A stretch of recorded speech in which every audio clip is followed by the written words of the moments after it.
Apple miscalculated stats regarding its news app that was launched last September. So joining us to explain this miscalculation and what it means for Apple as well as its publishing partners is Mark Spoonhour, editor-in-chief at Tom's Guide. Mark, thanks for joining us today.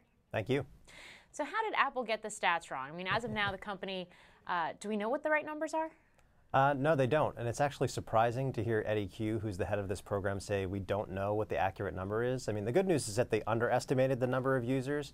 Yeah. The bad news is that publishers don't know what the right number is, which is what they use to set the advertising rates. And let's dig into that a little bit more. Besides the embarrassment here, what's the big deal about a miscalculation? Why is this so important to publishers to get an accurate tally? Well, I think it undermines confidence, that the publishers have in Apple. But the reason why it's so important is because, yes, the number of people that they're able to reach within the app allows the publishers to set the advertising rates higher or lower. And at a time that publishers were already saying that there wasn't enough reach, they need the highest number that they can possibly get.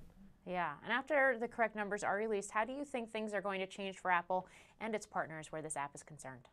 I don't think it's going to change all that much because I think part of the problem is that Apple News is competing against entrenched players like Facebook with instant articles and Snapchat. They're really good at video. I don't think Apple's really figured out that intersection of news and social, which is where news is going. So I think in addition to just getting the numbers right, they have to improve the platform itself in order to attract more partners and ultimately more users. And talking a little bit about its rivals as well as its partners here, just a little bit on what Apple News actually is and how it stacks up to rivals. Who are some of those rivals? Sure. Well, Flipboard has been around for a long time, and I think it's a little bit slicker.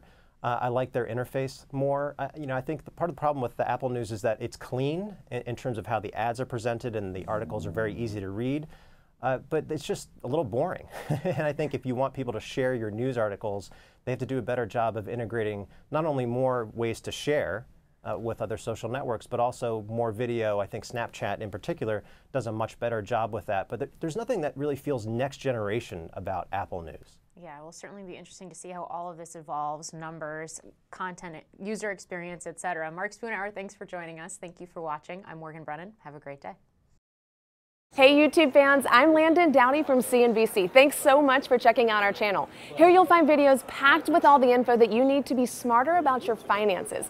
Be sure and subscribe by clicking right here and click on all the videos around me to see CNBC's original series Young Money, Tech Bet, Cramer's Mad Money, and all the latest from CNBC.